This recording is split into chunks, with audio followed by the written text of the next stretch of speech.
ग्राम टटेकसा में प्रतिभावान विद्यार्थियों को किया गया सम्मानित। जीएसटी कमिश्नर ने बच्चों को दिए सफलता के मंत्र। मेरा गांव मेरा तीर्थ, आओ बदले अपने गांव की मुहिम पर इस वर्ष भी ग्राम टटेकसा में प्रतिभा सम्मान समारोह का आयोजन हुआ। इस सम्मान समारोह में ग्रामीण अंचलों की शैक्षणिक क्षेत्र की प्रतिभाओं को जीएसटी कमिश्नर लोकेश लिल्हारे के हस्ते प्रशस्ति पत्र और स्मृति चिन्ह भेंट कर सम्मानित किया गया। कमिश्नर ने बच्चों को सफलता के कई मंत्र दिए। ग्रामीण अंचलों की प्रतिभाओं को निखारने और उनमें प्रतिस्पर्धा का भाव पैदा करने के लिए श्रीमती रवीना जितेंद्र गौतम की ओर से सम्मान समारोह की पहल कुछ साल पहले से शुरू की गई है, जिसके बाद से गांव के बच्चों में शिक्षा को लेकर प्रतिस्पर्धा का भाव जागृत हुआ है और विद्यार्थी बोर्ड परीक्षाओं में शानदार प्रदर्शन कर रहे हैं। जीएसटी कमिश्नर ने बताया कि वह किसान के पोते और शिक्षक के पुत्र हैं। उन्होंने बच्चों से कहा कि सफलता के लिए मेहनत करनी पड़ेगी। उन्होंने एक कहानी के जरिए यह संदेश दिया कि अभिभावक अपने बच्चों को यह कहकर ना रोके कि तेरी उम्र नहीं है, आप यह नहीं कर सकते। बच्चों को मेहनत और संघर्ष करने दीजिए। उन्होंने बताया कि शिक्षा विभाग छू लो आसमान किसने रोका है मुहिम चलाती है। इसका मकसद ही बच्चों की प्रतिभाओं को निखारना है। उन्होंने बच्चों से कहा कि जब भी कोई काम करना चाहो तो मन में ठान लो, निश्चित तौर पर सफलता मिलेगी। लोगों की नहीं सुनना, अपनी मेहनत से आगे बढ़ना है। हमेशा भगवान भरोसे नहीं बैठे रहना है, बल्कि मेहनत करते रहना चाहिए। गांव के लोगों को अपनी सोच में बदलाव लाना चाहिए। प्रतिभा सम्मान समारोह में कक्षा 10वीं के विद्यार्थी रोशनी बोपचे, सूर्या पटले, दीप ठाकरे, साक्षी पटले, चेष्टा गायधने, शिवानी कावरे, स्वाति गढ़पाल, अश्विना गजबे, ईसा अगासे, साक्षी गढ़पाल, निधि वर्षा और कक्षा 12वीं के विद्यार्थी यतिन रहंगडाले, हर्ष देशमुख, वामन कोटेकार, मनीष गायधने, त्रिवेणी पटले, दीप्ति चन्ने, गीतेश पटले, निधि गजबे, प्रियांशी बागड़े, राकेश दवरेकार, पर्व देशमुख, सुमित ऊके को सम्मानित किया गया। पहले तो मैं कौन हूँ ये आप लोगों को मालूम हो जाए अच्छे से, तो मेरी बात को आपको समझ में आएगा। मैं बालाघाट जिले के लालबर्रा ब्लॉक की जाम लालबर्रा का रहने वाला एक किसान का नाती हूँ, जिसकी 4 एकड़ जमीन थी। उसने अपने पिता को पढ़ाया, वो मास्टर बने और मास्टर ने मुझे बनाया और मैं आईएएस अफसर बना। तो 2006 में मैंने आईएएस की एग्जाम निकाली और इसी क्षेत्र का जीएसटी का कमिश्नर हूँ। 28 जिलों का मालिक हूँ। मुझे मालूम हुआ पहली बार मैं इस क्षेत्र में आया हूँ, क्योंकि मैं सोनू तुम्हारे गांव का नाम क्या है? जालीवाड़ा के आगे नहीं आया था, लेकिन मुझे मालूम था कि इथेनॉल की 4-5 फैक्ट्री खुली है, तो मैं देखना चाहता था कि कैसे, और मुझे बुलाया गया। तो गौरव से मेरी बात हुई, तो गौरव का गाँव भी अंसेरा पास में ही पड़ता है। तो बोले हाँ अगला गाँव है, तो चूंकि मैं कहीं व्यस्त रहूंगा तो आप जरूर आइएगा। तो मुझे यहाँ पे बुलाया, इसका मुझे बहुत बहुत धन्यवाद, आभार। अब जब मैं बहुत अच्छा बोल रहे थे और मुझे लगता है कि आपकी बातें ही पूरी बातें, मुझे आगे बोलने की बात नहीं है, लेकिन मैं 2-3 चीजें आप लोगों को ऐड करना चाहूंगा जो बच्चे बैठे हैं। कि आखिर एक किसान का नाती इतना बड़ा अधिकारी कैसे बन गया, इस बड़े क्षेत्र में कैसे रहेगा? तो 2 लाइनें मेरे दिमाग में हमेशा रहती थी बच्चों। वो 2 लाइन आप भी याद रखना कि अपना जमी अपना आसमान पैदा कर, हो सके तो अपना विश्वास पैदा कर। अरे मांगने से कहाँ मिलती है शोहरतें, तू तो अपनी मेहनत से अपना इतिहास पैदा कर। आपको मेहनत करनी पड़ेगी, पहली बात। अब आती है गाँव में 3 चीजों की समस्या। पहली बात है कि गाँव का बच्चा आगे क्यों नहीं निकल पाता। हमारा 90% आज भी 85% करीब आज भी गांव में रहता है, लेकिन जब भी हम रिजल्ट देखते हैं तो गांव के बच्चे आगे नहीं निकल पाते। उसका रीजन क्या है? आप लोगों ने टायर चलाया बचपन में, मेरे ख्याल से आप लोग बुजुर्गों ने टायर चलाया होगा। तो एक गांव में ऐसी, मैं भी एक कहानी सुनाता हूँ, भाई साहब सुना रहे थे, मुझे भी अचानक से कहानी याद आ गई। एक गांव में 6 साल और 8 साल का बच्चा होता है, वो टायर चलाते चलाते खेत के पीछे जाते हैं। पुराने जमाने में बावड़ी हुआ करती थी, सूखे गर्मी में सूख जाया करती थी, तो जून का मौसम था, बावड़ी सूख गई, उसमें से 8 साल का बच्चा उसमें गिर गया।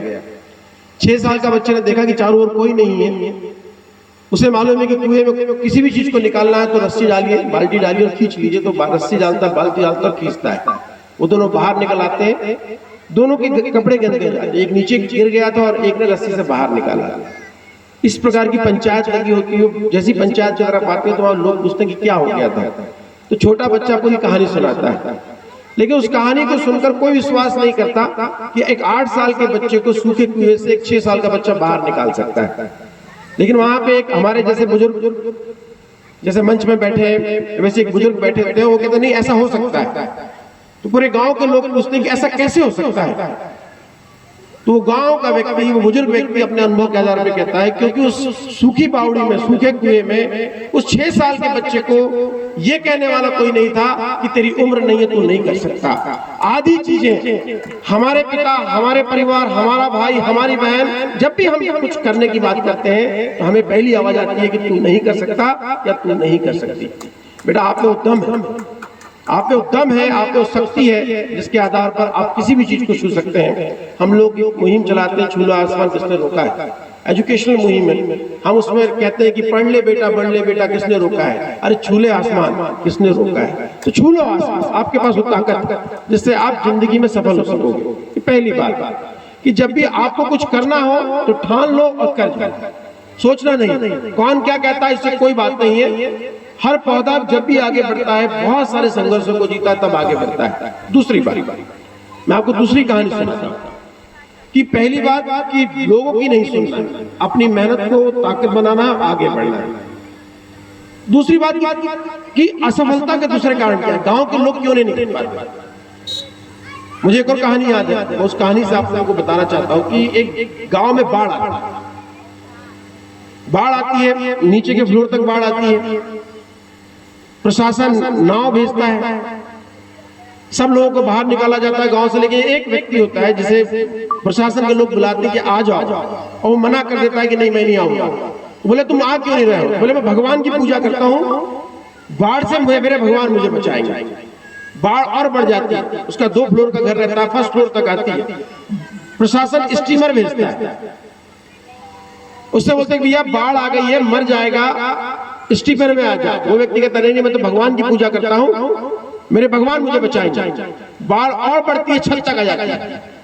प्रशासन हेलीकॉप्टर भेजता है, हेलीकॉप्टर रस्सी फेंकी जाती है, बोले पकड़ ले। बोले नहीं मुझे नहीं पकड़ना है, बोले मेरे भगवान बचाएंगे। सीढ़ी फेंकी जाती है हेलीकॉप्टर से, बोले चढ़ जा। वो बोलता नहीं मैं नहीं चढ़ूंगा, मेरे भगवान बचाएंगे। अचानक से और बाढ़ बढ़ती है और वो बाढ़ में बह जाता है। जैसे ऊपर जाता है, भगवान दिखते हैं, उसको दौड़ के जाता है, भगवान के चरणों में जाता है और भगवान पूछते हैं और भक्त क्या हाल है तेरे? तो भक्त कहता बहुत अच्छा हूं, लेकिन भगवान आपसे शिकायत है। बोले क्या शिकायत है? बोले मैं आपकी इतनी पूजा करता था और मुझे भयंकर विश्वास था कि जब भी मुझे कोई संकट आएगा तो आप मुझे बचाओगे।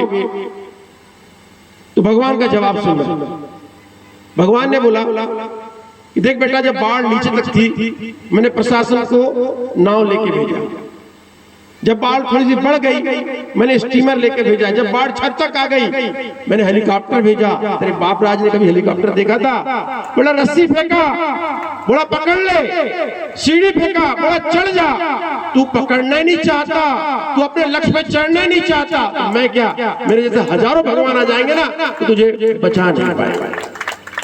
तो ये ध्यान रखना, पहला कारण कि लोगों से हम प्रभावित होते हैं और हम काम नहीं कर पाते। दूसरा कारण हम मेहनत नहीं करते, हम भगवान भरोसे, भगवान भरोसे, भगवान आपके भरोसे बैठा है और आप भगवान भरोसे बैठे हो तो बड़ा बदलाव नहीं आएगा।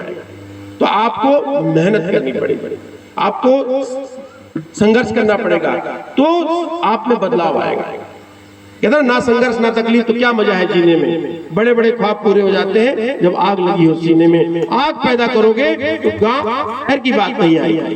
ये दूसरी बात, हमें पहली बात नहीं सुननी है, दूसरी बात मेहनत करनी है, तीसरी बात असफलता का, गांव की असफलता की रेशियो का बहुत बड़ा कारण हमारी सोच। पूरे जितने लोग बैठे आप बताइए, गांव में पुरुष शराब पीता है कि महिला शराब पीती है? सोच के बताइए, जरा आवाज आनी चाहिए।